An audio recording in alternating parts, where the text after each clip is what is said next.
Hello दोस्तों, कैसे हो आप? सर हम अच्छे हैं सर, आप कैसे हैं? मैं भी बहुत अच्छा हूँ, बहुत बढ़िया हूँ, शानदार हूँ। और आज लेके आया हूँ आपके लिए इस एक्ट का आखिरी टॉपिक।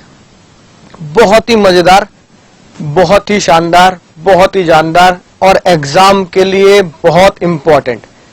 यानी कि एक टॉपिक तो बहुत इंपॉर्टेंट था जो हमने पहले भी पढ़ा था, condition and warranty. Second number पे अगर कोई, ये कह दो बिल्कुल इक्वल टू कंडीशन वारंटी, अगर कोई इंपॉर्टेंट है तो वो है आपकी स्क्रीन पर अनपेड सेलर। Unpaid seller. तो बिना समय गवाए, है ना, बिना समय गवाए सत्संग शुरू करते हैं। बाबा जी को नमस्कार। ठीक है, देखो दो वर्ड है यहां पे। क्या है? दो वर्ड। पहला अनपेड, ठीक है जी, अनपेड। दूसरा समझाने की जरूरत नहीं है, सेलर। ठीक है, सेलर की डेफिनेशन जब हमने किस्सा शुरू किया था तभी पढ़ ली थी। सेलर की डेफिनेशन की, सेलर वो बंदा होता है जो सामान बेचता है या फिर बेचने का एग्रीमेंट करता है। हाँ सर, बात याद आ गई। तो पढ़ने की बात नहीं है, अनपेड पे फोकस करते हैं, अनपेड पर। यानी कि अनपेड सेलर में अगर बात करूं तो बताओ अनपेड का मतलब क्या होगा? अनपेड का मतलब हुआ सर जिसको पैसे नहीं मिले सामान के। ठीक है, अब समझना ध्यान से। पूरा का पूरा टॉपिक किसकी नजरों से पढ़ना है? किसकी नजरों से पढ़ना है? ये पूरा टॉपिक पढ़ना है सेलर की नजरों से। यानी कि अपना फोकस किसकी तरफ घुमा लो? दुकानदार की तरफ। पूरा का पूरा टॉपिक दुकानदार की नजरों से पढ़ना है। यानी इस पूरे टॉपिक में किसकी बात करने वाले हैं? शॉपकीपर की, दुकानदार की, है ना, बात करने वाले हैं। राइट। तो वो क्या है? अनपेड है, यानी कि उसको पैसा अभी तक मिला नहीं, तभी तो आप उसे अनपेड बोलोगे। आपने अभी उसको पैसा दिया नहीं, इसलिए वो क्या है? अनपेड है। ये तो आम आदमी की भाषा, आम जिंदगी। अब देखो मेंटोस जिंदगी। ठीक है, जज साहब ने क्या बोला? जज साहब ने बोला भाई साहब जो आप सोच रहे हो ना बहुत बढ़िया सोच रहे हो, कोई टेंशन वाली बात नहीं है, लेकिन हमारी बात याद रखना सेक्शन 45(1) के हिसाब से, कि सेक्शन 45(1) क्या कहता है, ये बिल्कुल दिमाग में फिट करें। सेक्शन 45 कहता है एग्जाम में क्या लिख के आना है? वेयर, ठीक है ना, where whole of the price is not paid. यानी कि वो अनपेड कब कहलाया जाएगा? जब पूरा मतलब 100%। ठीक है जी, अगर सामान लाख रुपए का है तो जब तक पूरे 1 लाख रुपए ना पहुंच जाए, जब तक पूरे 1 लाख रुपए ना पहुंच जाए, ठीक है, तब तक वो क्या कहलाया जाएगा? अनपेड कहलाया जाएगा। Seller of the goods is deemed to be unpaid when 100% price not been paid. जब तक 100% प्राइस पेड नहीं हुआ। बच्चों वाली बात हो गई, समझ गए। अगर मामला नेगोशिएबल इंस्ट्रूमेंट से है, यानी कि चेक से, तो क्या होगा? अगर आपने सेलर को, है ना, चेक दिया है, क्या दिया है? चेक, है ना। कई केसेस में हम सेलर को क्या करते हैं? कैश के बजाय चेक दिए आते हैं। ठीक है, और सेलर बेचारा भूला भाला चेक हाथ में लिए बैठा है और बैंक में डिपॉजिट करके आया, बैंक से नोटिस आया, ये जो आप नॉर्मली जानते ही हैं कि चेक क्या हो चुका है? बाउंस हो चुका है, डिसऑनर हो चुका है। आम आदमी इसे किस नाम से बोलता है? बाउंस भी बोलता है कि भैया चेक बाउंस हो गया, भाई उसका तो चेक बाउंस हो गया। ठीक है, अगर ऐसी खबर आई, नोटिस आया बैंक से, राइट, सेलर के पास कि भैया आपने जो चेक भेजा है वो डिसऑनर हो चुका है, चेक भेजा आपने 1 लाख रुपए का, उसके खाते में 1 लाख रुपए नहीं है, चेक बाउंस, डिसऑनर्ड। अब बताओ सेलर को पैसे मिले? आपने सेलर को चेक देके आए और सेलर ने चेक लिया और वो बाउंस हो गया, तो सेलर क्या कहलाया गया? पैसे तो आए नहीं, सेलर कहलाया गया अनपेड सेलर। ठीक है, यानी जज साहब ने क्या बोला? जज साहब ने बोला अनपेड सेलर कौन हो सकता है? 2 केस में। अगर कैश वाली बात है, कैश वाली बात है, तो अगर उसको 100% कैश नहीं मिला तो अनपेड है। और अगर नेगोशिएबल इंस्ट्रूमेंट यानी चेक की बात है और चेक डिसऑनर हो गया, बाउंस हो गया, तो हम उसे क्या बोलेंगे? भैया वो अनपेड सेलर है ना। जेब खाली दिखा देगा आपको, ये लो भैया मैं तो, ठीक है, गरीब आदमी हूं, पैसा मिला ही नहीं अभी तक। तो अनपेड हो गया बेचारा, राइट। अब चलो इसको समझते हैं एक बहुत ही मजेदार चीज से, तुम्हारे लिए जो क्वेश्चन मैंने बना रखे हैं, ध्यान समझेंगे ध्यान से। सर ये जबरदस्त चीज है ना, गुड्स का सेलिंग प्राइस है भाई बच्चों वाला बेसिक, 100 रुपया 100 रुपया 100 रुपया 100 रुपया। बायर ने कितने पे किए, 10 रुपए है ना, 60 रुपए, 90, 99.99 और आखिरी पॉइंट पे 110। अभी बताऊंगा, एक एक करके समझेंगे और आप मुझे इसका आंसर दोगे, ठीक है। सामान बेचा सेलर ने 100 रुपए का, आप दिया है 10 रुपए, आपको बताना है सेलर पेड या अनपेड। 100 रुपए का सामान था, 10 रुपए दिया है, 45 के हिसाब से कैश पूरा नहीं गया तो अनपेड। तो आप क्या लिखोगे, सर सेलर इज अनपेड, बच्चों वाली बात थी। 100 रुपए का सामान था, 60 रुपए पकड़ाया है, 40 बकाया है, 40 पेंडिंग है ना, तो बस अगर सामान पेंडिंग है तो क्या बन गया, ठीक है, अगर 40 रुपए पेंडिंग है तो क्या बन गया, 40 के लिए अनपेड, यानी कि सेलर अभी भी क्या है, अनपेड है। 100 रुपए का सामान खरीदा है ना, जैसे बचपन था ना, पोचंपा भाई पोचंपा, ठीक है, 100 रुपए की घड़ी चुराई, अठाने की रबड़ी खाई, वैसी 100 रुपए का सामान खरीदा आपने सेलर से और 90 रुपए उसे पकड़ा के आ गए, क्या दिया, 10 रुपए दे देंगे। पेड या अनपेड, सेलर पेड या अनपेड, 45 पे फोकस करो, ठीक है। होल अमाउंट 100% अमाउंट नहीं दिया गया तो क्या कहलाया जाएगा, अनपेड। अगली बात बहुत ही मजेदार, सोच समझ जवाब देना।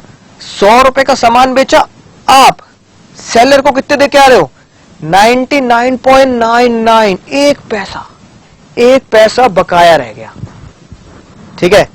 क्या कीमत है आजकल एक पैसे की, बताना, कोई कीमत है कि एक पैसा, 1 रुपया भी नहीं, 1 पैसा। यहां तो अगर किसी का 1 रुपया भी रह जाए ना तो भी आप क्या बोल देते हो, अगर वो बोल रहा है भैया 1 रुपया नहीं है ना, क्या करूं, बाद में ले जाना, अरे बाद में छोड़ो यार, रख लो। सेलर खुद ही बोल देता है भैया कोई दिक्कत नहीं है, नहीं है तो कोई दिक्कत नहीं, 1 रुपया क्या है, कोई दिक्कत वाली बात नहीं है।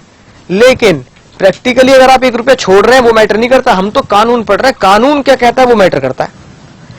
1 पैसा बाकी है, 1 पैसा बकाया है, सेलर पेड या अनपेड। सर हमारी नजरों में तो पेड, 1 पैसे के चक्कर में क्या रखा है 1 पैसे में, है कि नहीं बात। गलत जवाब, लगा लो काटे भैया, सेलर अभी भी क्या माना जाएगा, सेलर अभी भी माना जाएगा 45(1) की शर्त, ठीक है ना। 45(1) की शर्त पकड़ो। 45(1) क्या बोल रहा है, 45(1) ने बोला होल 100% अगर पैसा नहीं गया तो वो अनपेड है, यानी कि अगर 1 पैसा भी पेंडिंग है, 1 रुपया भी, 1 पैसा भी पेंडिंग है, तब भी सेलर अनपेड ही कहलाया जाएगा। अब आप बोलोगे सर 1 रुपए में होता क्या आजकल, क्या 1 रुपए में, भैया 1 रुपए में है ना, वो डिश टीवी का एड आता ना, टाटा स्काई का सब्सक्रिप्शन आता है कि नहीं बात, राइट, बिल्कुल इसी एड की तरह। अब बात करते हैं, देखो अगली बात जो बहुत ही इंपॉर्टेंट है। सेलर ने बोला सर 100 रुपए का सामान है, बहुत सुनना ध्यान से, 20 रुपए डिलीवरी चार्ज है, रिक्शे का भाड़ा।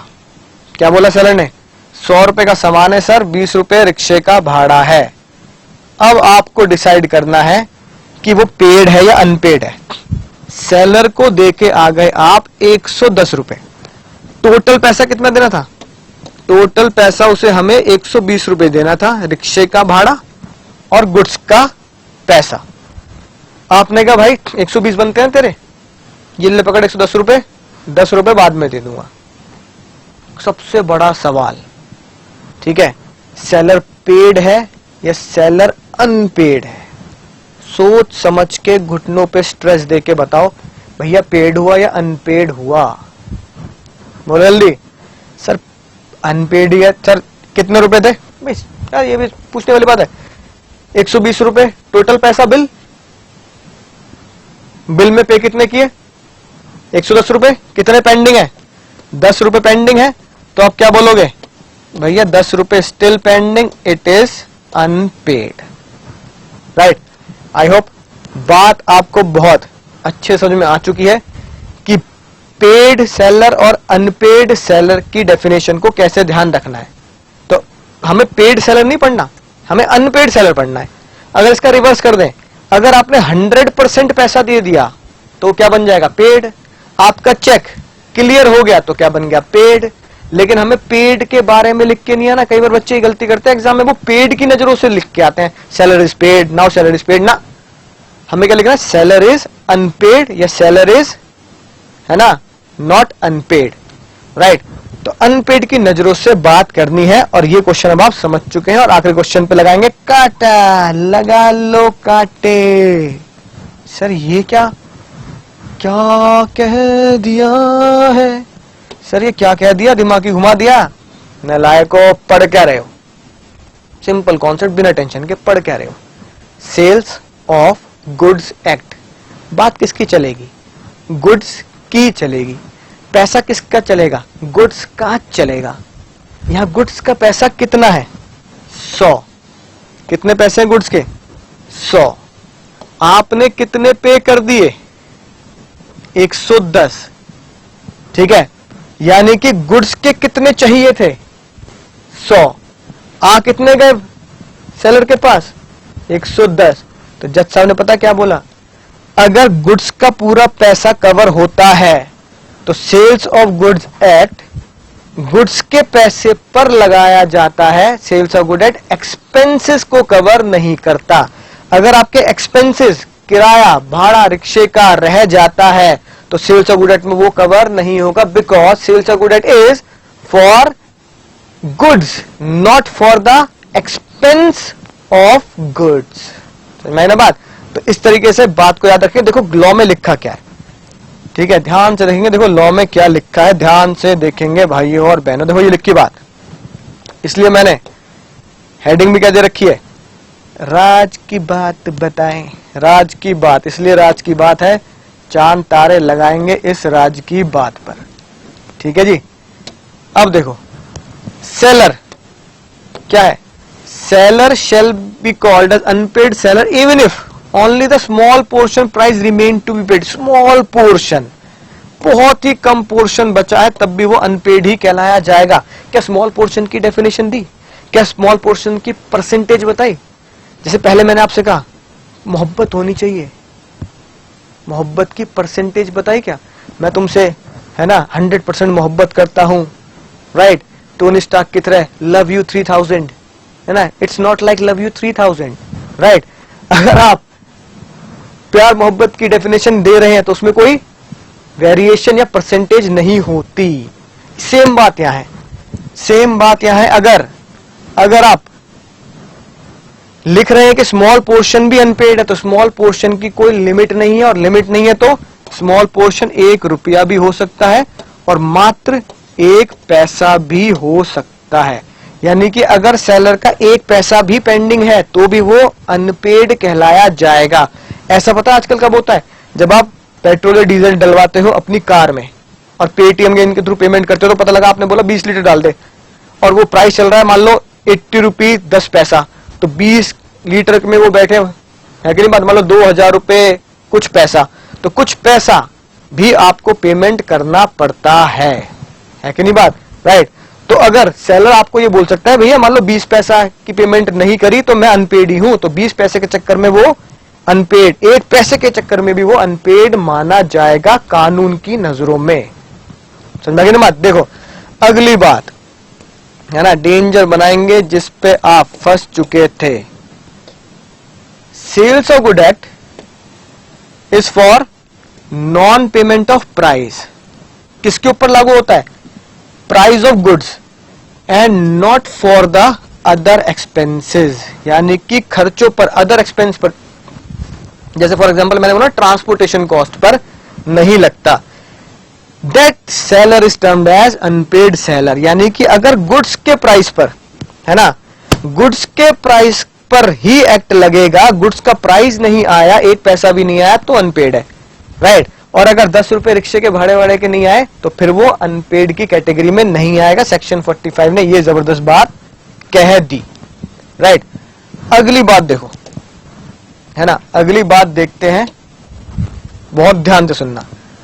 कई बार, है ना, आपको पता है गुड्स उधारी पे, क्रेडिट पे सोल्ड होते हैं। क्रेडिट पे कॉन्सेप्ट समझना, मान लो भाई गुड्स की तारीख डाली 1 जनवरी, ठीक है, 1 जनवरी को गुड्स के सेल होने का कॉन्ट्रैक्ट हुआ।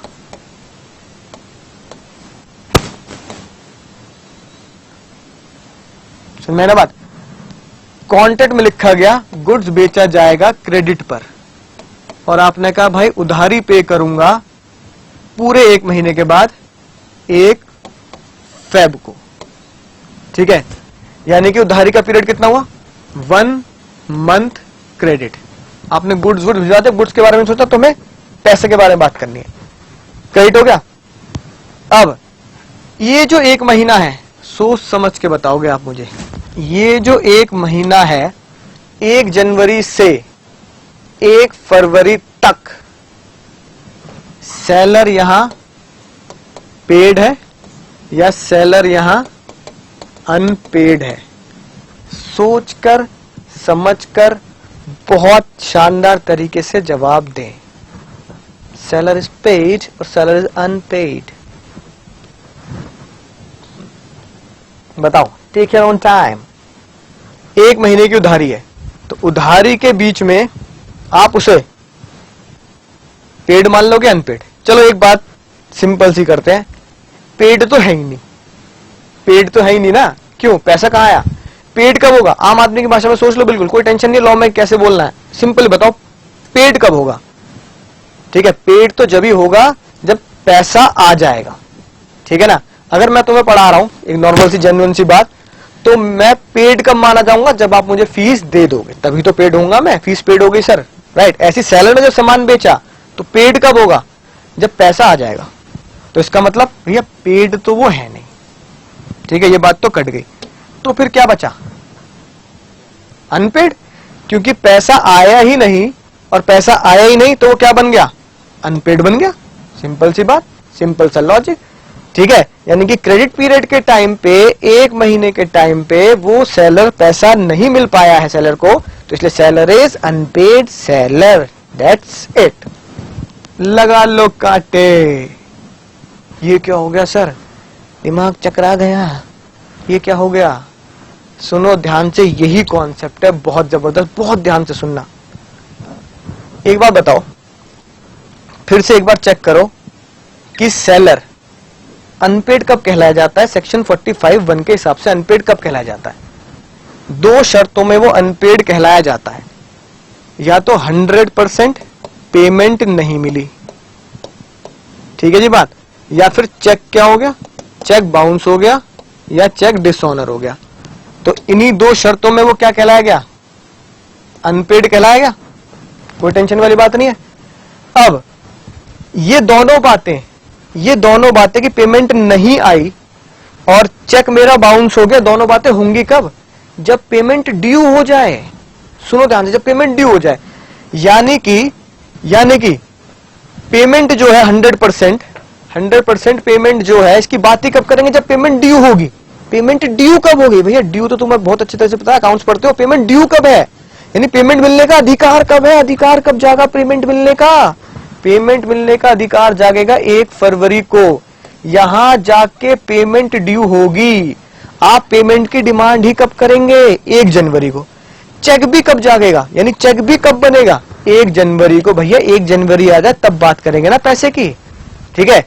1 जनवरी को जब पैसे की बात होगी तब डिसाइड करना है। बहुत ध्यान से सुनना, 1 जनवरी को जब पैसे की बात होगी तो 1 जनवरी को डिसाइड करना है, 1 जनवरी को डिसाइड करना है कि मैं पेड हूं या अनपेड हूं। तो क्रेडिट पीरियड के टाइम पर, समझना, क्रेडिट पीरियड के टाइम पर जो सेलर है, ना ही वो अनपेड है और ना ही वो पेड है। यानी क्रेडिट पीरियड के टाइम पर act, sales of good act उस पे लगता ही नहीं है। Seller is neither paid nor unpaid. Sales of good act credit period पे अनपेड सेलर की बात लगती ही नहीं है। यानी 45(1), ठीक है, ये सेक्शन 45 अनपेड सेलर कॉन्सेप्ट उधारी के पीरियड के टाइम पर अप्लाई नहीं होता। समझ में आई ना बात? अप्लाई नहीं होता। सर समझ गए बात, राइट। अब अगली मुद्दे की बात, 1 फरवरी को क्या होगा? सिंपल, 1 फरवरी की बात करते हैं। 1 फरवरी को क्या होगा? 1 फरवरी को अगर 100% पैसे आ गए, 1 फरवरी को अगर 100% पेमेंट मिल गई, सेलर की नजरों से पढ़ रहे हैं ये एक्ट, 1 फरवरी को अगर 100% पेमेंट मिली तो वो क्या हो गया? पेड हो गया।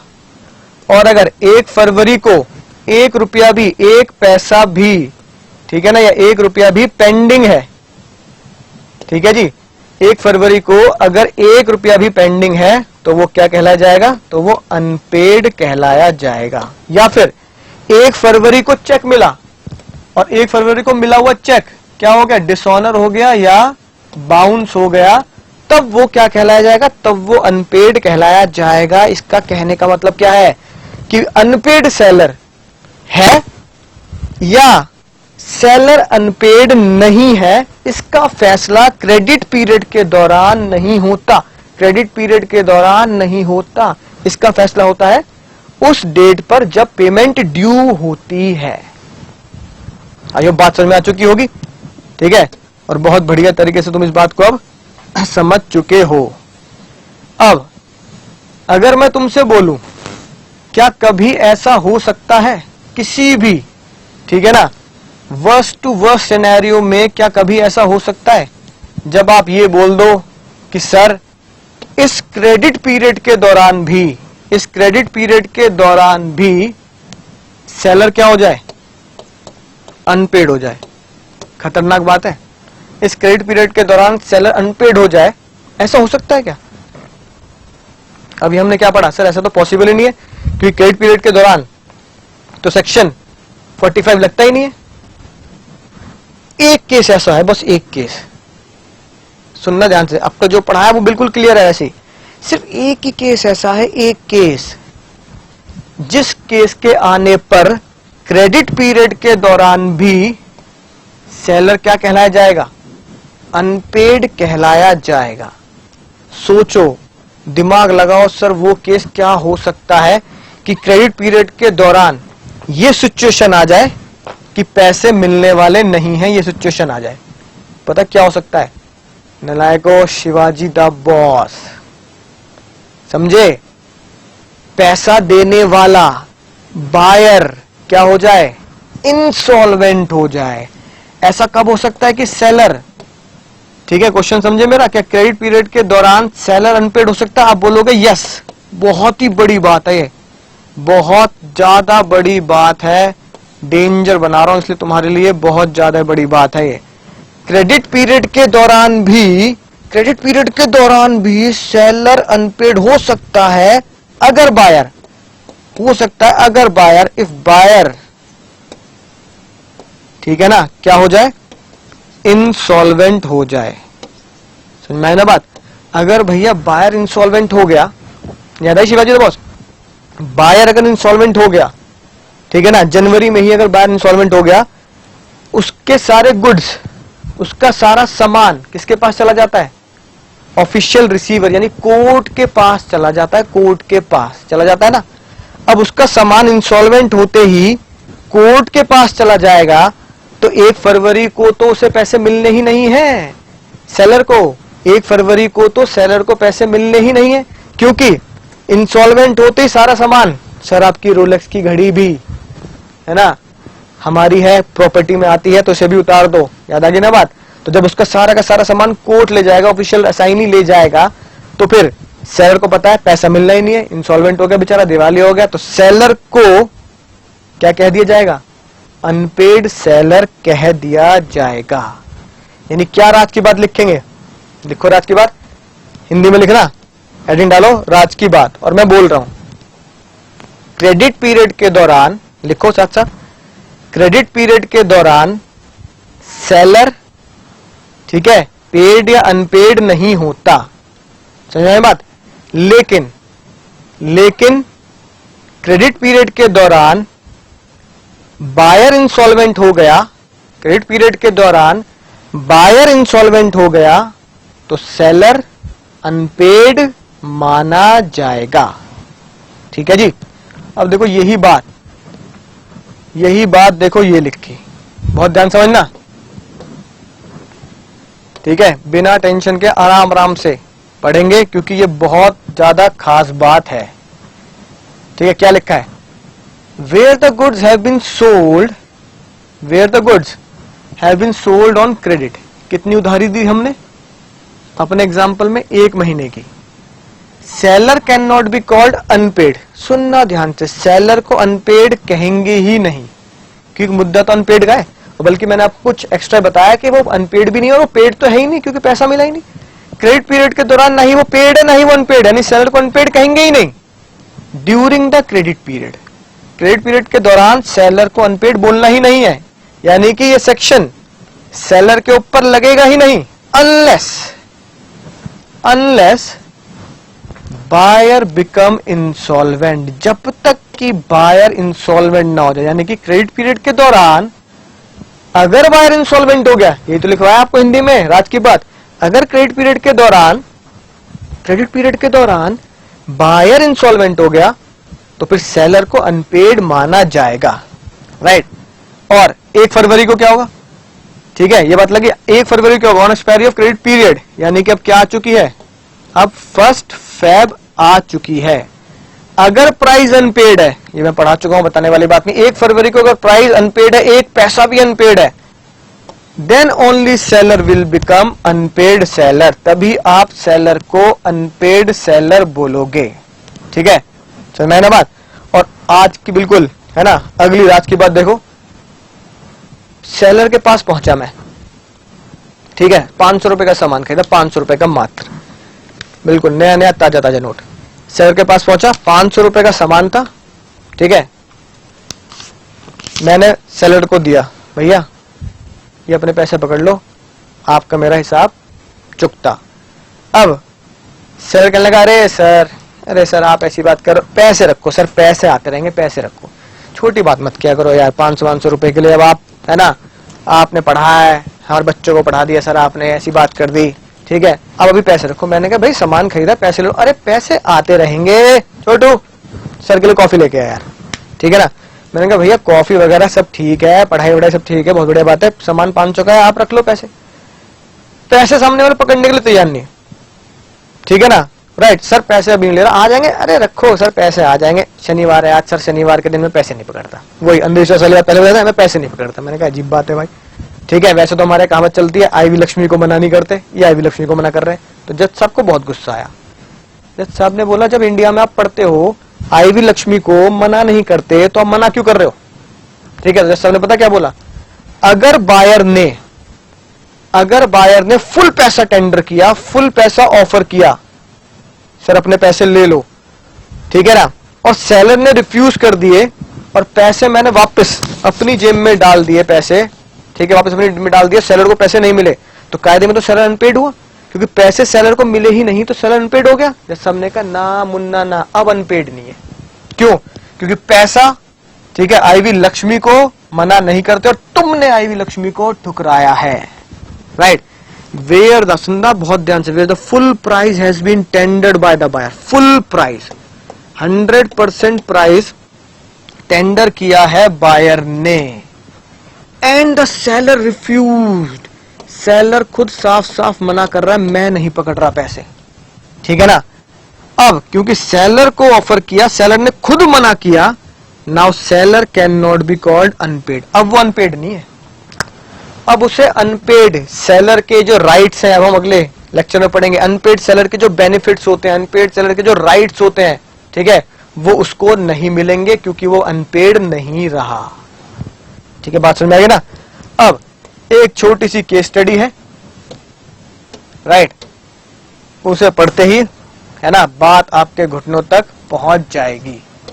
देखना जरा क्या लिखा है, state whether the seller is unpaid seller, right, और not in each of the following cases. बिजली, ठीक है, बिजली आ चुकी है, सोल्ड सम गुड टू तूफान, बिजली तूफान को ही बेचेगी भाई 10,000 में, तूफान ने 9,900 रुपए पे कर दिए, मात्र 100 रुपए पे नहीं किए।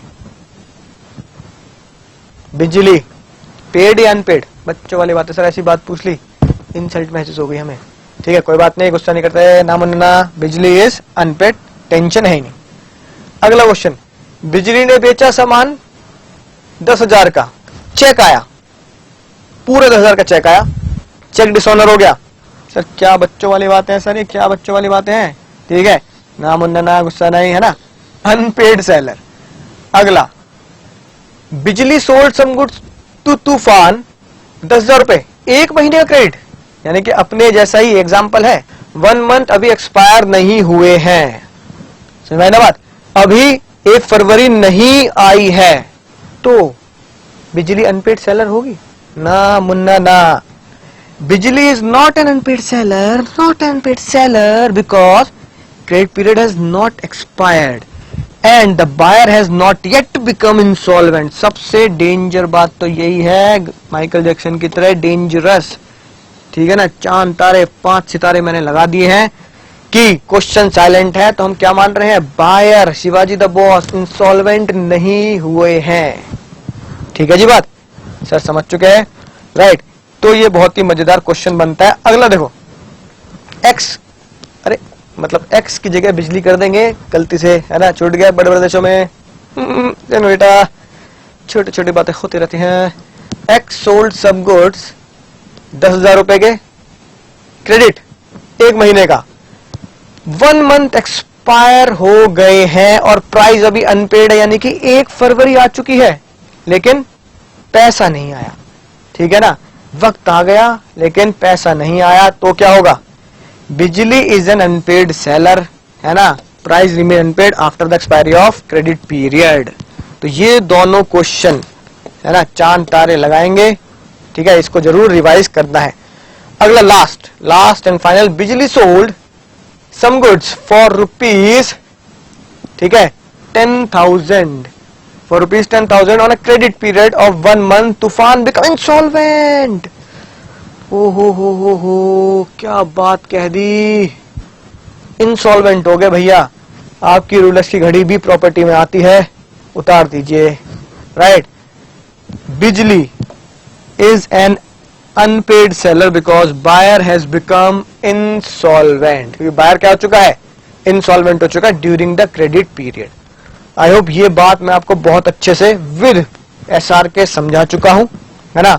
उम्मीद है अनपेड सेलर का कॉन्सेप्ट आपको बहुत ही शिद्दत से समझ में आ चुका है।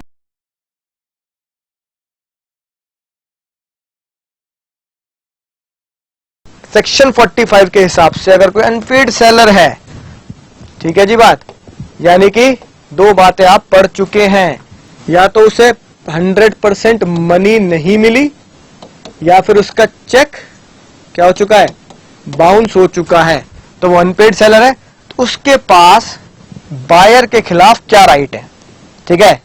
एक राइट तो ये right against the goods, difference में भी पढ़ा था, और इस राइट को हम क्या नाम देते हैं, जस्टिन बीबर नहीं, जस्ट इन रैम,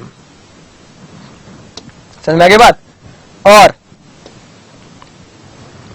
अगर गुड्स के खिलाफ राइट नहीं मिल रहा है तो फिर सेलर किसके खिलाफ जाएगा, बायर के खिलाफ जाएगा, जिसे हमने क्या नाम दिया, जस्टिन बीबर की तरह, जस्ट इन पर्सोनम, ठीक है ना, याद आ गई बात। ये लैटिन वर्ड्स हमने बहुत अच्छे से याद किए थे। तो अगले लेक्चर में हमें यही पढ़ना है कि अनपेड सेलर को अगर पैसा नहीं मिलता है और वो अनपेड सेलर कैटेगरी में आ गया, तो फिर गुड्स के खिलाफ उसके क्या राइट्स होंगे और बायर के खिलाफ उसके क्या राइट्स होंगे, जस्ट इन रैम और जस्ट इन पर्सोनम।